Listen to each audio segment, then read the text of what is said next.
자, 네오팜 이제야 신호탄 쏴졌습니다. 여러분, 네오팜은요, 잘못이 없었습니다. 알고 계시죠? 사실상 2분기에서 보여줬던 이 실적 문제점들은요, 네오팜보다는 이 모회사의 문제였다는 거 다들 알고 계실 것 같습니다. 자, 그렇기 때문에 현재 바닥에서 연일 상승하고 있는 이러한 모습은 네오팜의 한 가지 상승 모멘텀으로만 움직이고 있는 것은 아닐 거다라고 생각이 되고 있는데요. 자, 실적에 대한 이 우려감이 해소가 되고 원래도 떨어질 종목이 아니었다고 생각이 된다면요. 그랬다면 저는 이제부터가 진짜 게임이다 라고 생각됩니다. 자, 요즘 제닉이라는 종목 아실까요? 화장품주 관심 있으신 분들은 아실 것 같은데 제닉이라는 종목이 200% 이상의 상승을 보여준 바 있습니다.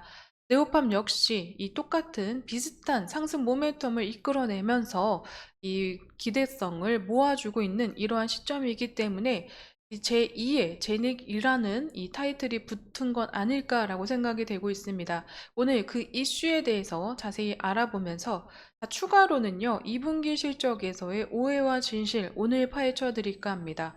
2분기 실적에서 있었던 이 우려감 다소 해소시킬 수 있는지, 이 모회사의 높아진 의존도로 2분기, 1분기 실적에서의 문제점이 나타냈지만 3분기에는 회복이 가능할 수 있을지, 오늘 또 추가적으로 보여줘야 하는 이 네오판만의 매력은 어떤 것들이 있는지, 제닉 같은 모멘텀이 더 숨어져 있는지 오늘 다 전달해 드릴 예정이니까요. 끝까지 영상에 집중해 주시면 감사하겠습니다. 자, 네오팜 같은 경우에는 아토팜, 리얼베리어, 제로이드, 더머비 같은 브랜드의 화장품을 만들고 있는 기업입니다.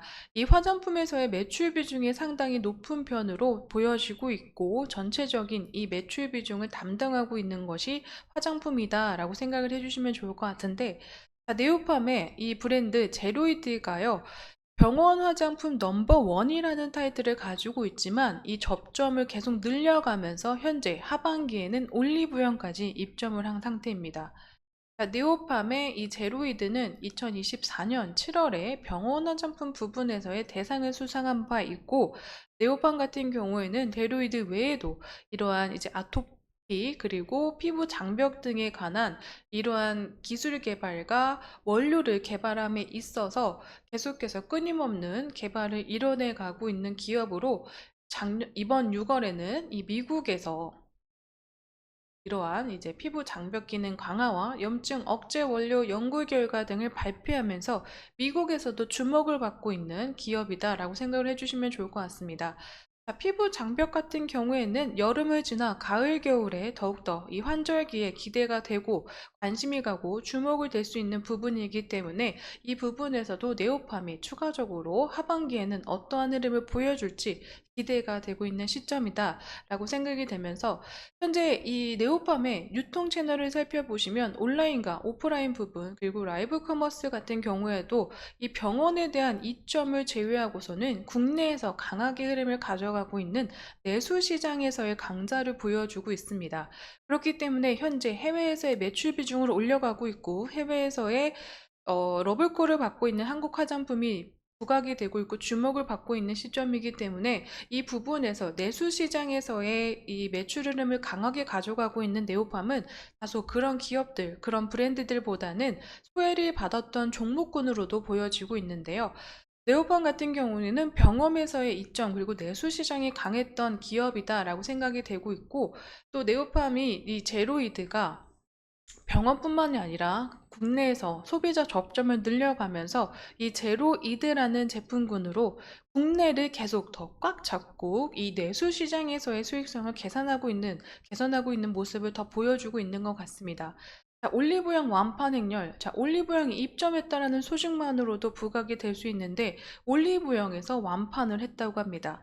자, 이러한 이유는요, 올리브영은 국내뿐만이 아니라 전체적으로 화장품 정말 많은 브랜드들이 입점해 있는 그러한 이제 몰이죠. 이러한 몰에서 완판 행렬, 제일 잘 팔리는 이 지금 제품군에 이름을 올렸다는 것 자체가 저는 굉장히 대단한 거라고 생각이 되고 있고, 올리브영은 국내뿐 아니라 이 해외 관광객분들도 꼭 들리는 필수 관광 코스로도 불리우면서 해외에서도 관심이 많고 주목이 많이 되고 있는 그러한 한국의 유통시장이다라고 생각이 되고 있습니다. 그렇기 때문에 이 올리브영에서의 완판 소식은 더욱더 상승 모멘텀을 이끌어 줄 수 있는 이러한 재료라고 생각이 되고 있고요.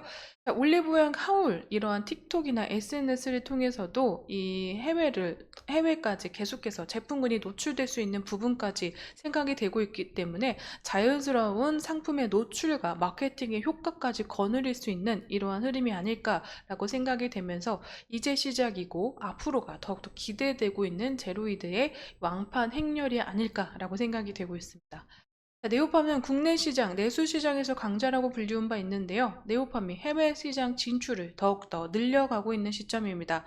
자, 그렇기 때문에 현재 네오팜은 국내 플러스 이 해외에서의 움직임들까지 추가적인 실적의 시너지를 나타낼 것으로 앞으로도 기대가 되고 있는데 현재 국내에서의 그 매출 비중뿐만이 아니라 해외에서의 매출 비중이 점점 상승하고 있는 시점으로 진출할 수 있는 국가들까지도 늘려가고 있는 시점이다라고 보여지고 있습니다.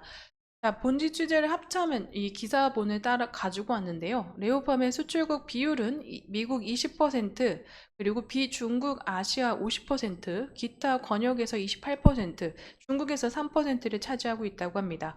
자, 지난해 아마존 판매망을 직영으로 전환한 이후에 미주 매출이 꾸준히 증가하고 있는 시점, 해외 관광객들이 많이 찾는 이 올리브영의 메디컬 스킨케어 브랜드 제로이드 입점으로 해외 홍보 효과 시너지까지 기대가 되고 있다고 생각이 되고 있습니다.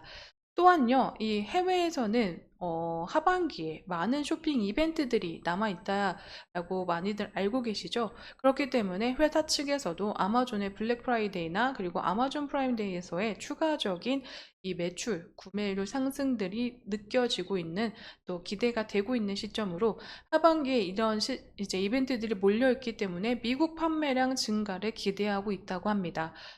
그러므로 이번 하반기에는요, 국내에서의 움직임과 미국에서의 이 하반기 쇼핑 이벤트로 인해서, 할인 이벤트로 인한 이 해외 매출 비중 상승 또한 기대가 되고 있는 시점으로, 자, 네오팜도 아마존 프라임 데이, 이러한 이제 다른 종목군들, 제닉 같은 이 제품군들에 있어서 계속 상승하고 있고, 하반기에 더욱더 기대가 되고 있는 시점으로 몰아지고 있기 때문에, 네오팜 역시 아마존 프라임 데이를 위한 한층 더 성숙해지고, 또 성과가 나타나는 뚜렷한 성과가 나타나는 하반기로 보여지고 있기 때문에 이 상승 모멘텀들이 하반기를 좀 더 끌어줄 수 있을 것이다 라는 의견들이 나오고 있는 것 같습니다. 자, 2분기 실적에 대한 이 우려감에 대해서 어느 정도 좀 말씀해 드릴까 합니다. 자, 이츠한불 자회사 네오팜의 모회사죠. 이츠한불이요. 자회사인 네오팜에게 원가 부담을 전가했다라는 의견들 나오고 있습니다.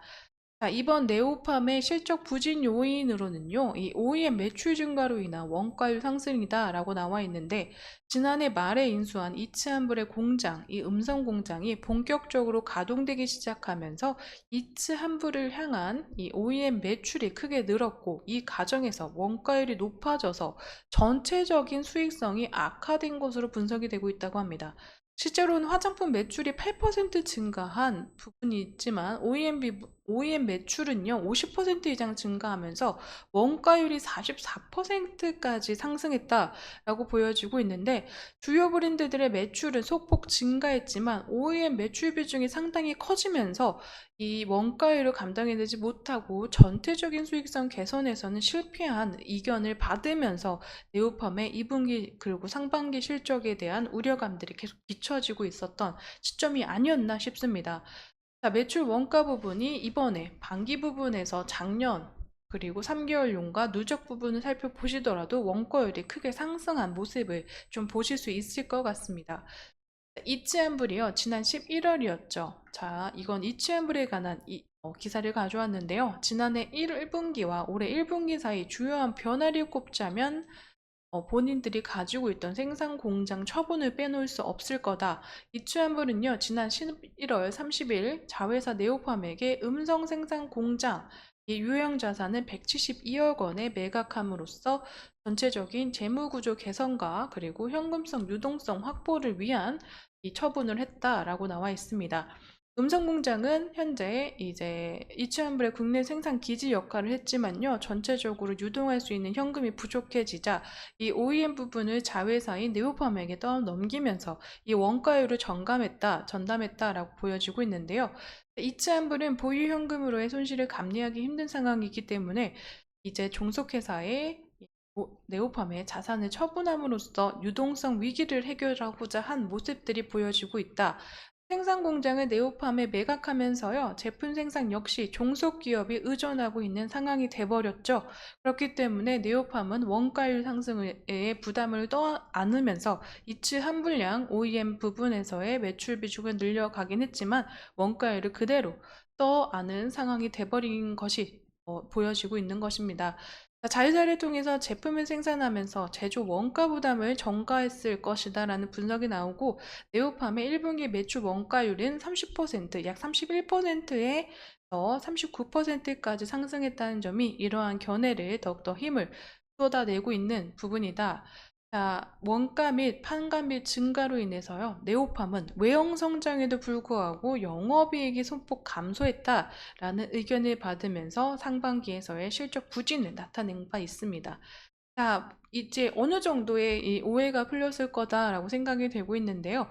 네오팜의 잘못이 아니라요. 이 모회사의 어, 이러한 결정이었기 때문에 네오팜이 그리고 이츠한블 같은 경우에는 중국에서의 매출 의존도가 굉장히 높았던 기업이죠. 그렇기 때문에 그 부분에서의 흐름을 손실로 현재 계속 가져가고 있었던 부분이기 때문에 이 안에서 유동성 확보가 좀 급했다라고 생각이 되고 있고 이 부분을 수익성 개선을 계속 이뤄내가고 있는 네오팜에게 전가시키면서 이 내부 안에서의 해결을 본 것으로 생각이 되고 있습니다. 자, 그렇기 때문에 네오팜은 모회사의 원가율을 좀 전가받긴 했지만 수익성에서의 모습은 계속 이뤄져 나가고 있기 때문에 어느 정도 영업이익에서의 손실을 좀 떠안긴 했지만 전체적인 이 회사를 위한 전체적인 두 회사의 결정이었다라고 보여지고 있고 네오팜이 이 3분기 들어서는 어느 식으로 또 해결해 나가면서 이 부분을 좀 만회할 수 있을지는 저는 좀 지켜봐야 된다라고 생각이 되고 있지만 네오팜이 국내뿐만이 아니라 해외에서의 매출 비중도 늘려가고 있는 추세이기 때문에 아무래도 그 부분에서는 저는 더 기대할 점이 앞으로 상반기보다는 하반기에 남아있지 않을까라고 생각이 되고 있습니다. 자, 그렇기 때문에 네오팜 같은 경우에는 올해는 물론이고 내년에서의 이 시장 컨센서스가 상당히 매출액과 영업이익에서의 성장세를 계속 나타내고 있음을 좀 보여주고 있습니다. 그렇기 때문에 저는 네오팜 이 상반기의 흐름을 좀 뒤집을 수 있는 하반기의 실적의 흐름을 보여줄 것이다 라고 생각이 되면서 올해 말에는 충분한 이 성과를 거둘 수 있는 한 해로 보여지고 내년까지의 흐름도 좀 더 기대해 봐도 되지 않나 라고 생각이 되고 있습니다. 이런 흐름들 때문에요, 네오팜 같은 경우에는 작년 이제 실적의 호조세를 나타냈던 부분에서 꾸준히 우상향의 모습을 가져갔고 그 피크가 올해 초에 이르렀다라고 생각이 되고 있는데 실적 개선의 흐름들이 2분기 실적에서 다소 깨지기 시작하면서 시장 컨센서스를 하회하고 블랙 원데이까지 겹쳐지는 시점으로 도래했기 때문에요. 전 저점을 강하게 이탈하면서 이 상승 모멘텀 더욱더 나와주지 않자 이 바닥 구간에서의 실적 조정이 이루어지고 둔화된 흐름, 거래량까지 꺼지면서 이 둔화된 흐름으로서 바닥을 계속 주가의 흐름을 이어갔다라고 생각이 되고 있습니다. 하지만 그런 부분을 지난 거래일부터 소폭 올라와 주기 시작했고 또 이 부분을 해외 매출 비중이 더욱더 올려주면서 이 올리브영 입점과 완판을 기록했다. 이런 행렬들이 주목을 받기 시작하면서 상승 모멘텀이 나와준 모습이다라고 생각이 되고 있습니다. 하지만 이러한 상승 모멘텀은요, 현재 윗꼬리가 달리면서 다소 또 소화가 되고 있는 부분이다라고 생각이 되고 있지만 앞으로 네오팜 같은 경우에는 상반기에 보여줬던 우려감과 이러한 이제 기대치 이하, 하회였다라는 실망 매물들이 많이 반영된 주가의 흐름이었다라고 생각이 되고 있기 때문에 3분기를 기다리고 하반기를 더욱더 집중해서 주목해야 되는 시점이라고 생각이 된다면 이 부분에서는 현재 시점보다는 예전 자리를 찾아갈 가능성이 더 높다라고 생각이 되고 있습니다.